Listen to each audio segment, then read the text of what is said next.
Hello, this is Heather Hoffman, and I have a fancy, glamorous card with gold and black and white.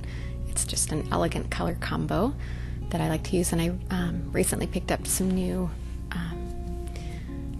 embellishments and was excited to try them out on a card. So I'm starting off by using a Unity background set called Windswept Petals.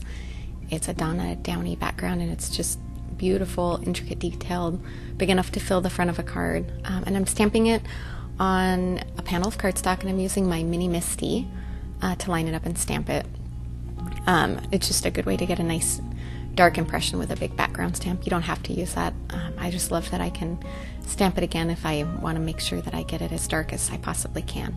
If you don't have a Misty or a stamp positioner, just using a clear block, you should be able to stamp this stamp pretty easily. Unity red rubber stamps beautifully, and I just used some pigment ink, my favorite black ink for just solid stamping, versus some fine onyx black.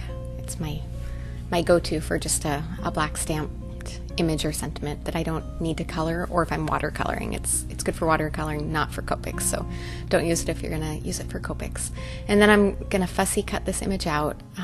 I'm saving the part where the petals go over the outside border to use with my smaller detail scissors, but the larger outside areas work great just to use a big pair of scissors. You can cut through a little quicker and your hand won't get as tired either. Now, something I'd always been told when I fussy cut that I never understood till I actually tried, you kind of notice that as I'm cutting, I'm turning the paper, not the scissors. I'm trying to kind of hold the scissors in one place, but it's a lot easier to get around where you want if you actually turn the paper and not the scissors. Try it out sometime when you're fussy cutting. It doesn't really make sense until you try it and see that you get a smoother line.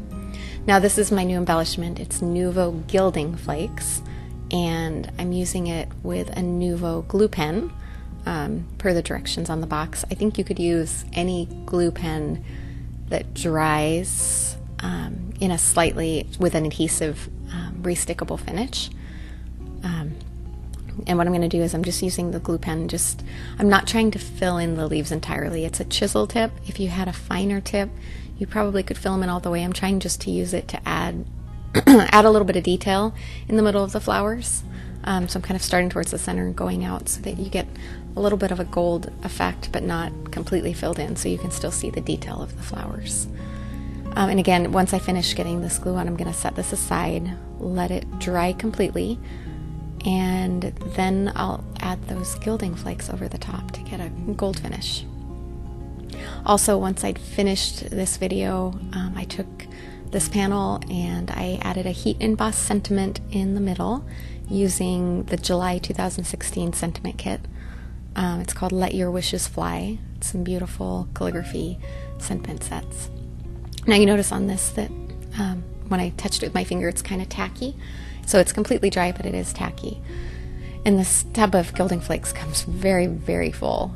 Don't sneeze or cough. You might have a shower of gold in your craft room. Not that that's a bad thing. Although the rest of your family might disagree depending on where you craft. So I'm just using my finger to gently press it down. I just laid some over the top, and as I'm tapping it down and then gently rubbing with my finger just to rub the excess. And I also have a big soft brush that I'm using just to kind of brush some of that extra off. If you have a little spot where it taps, you can just kind of use the tip of your finger to rub a little to smooth it off. And once you have that all brushed off, and then one more final finishing touch I did on this also after the video is I added some gold seed beads to the center of the flower. I basically put a big blob of glossy accents, which are nice and shiny and dry shiny, and then sprinkled over my gold seed beads to add a center embellishment. And you notice I carefully folded up that piece of paper. The tin of gilding flakes is so full I didn't want to try and put them back in, and used a wet wipe just to clear what was left on my desk. Thanks so much for stopping by today. I hope you'll try this technique. Have a great day.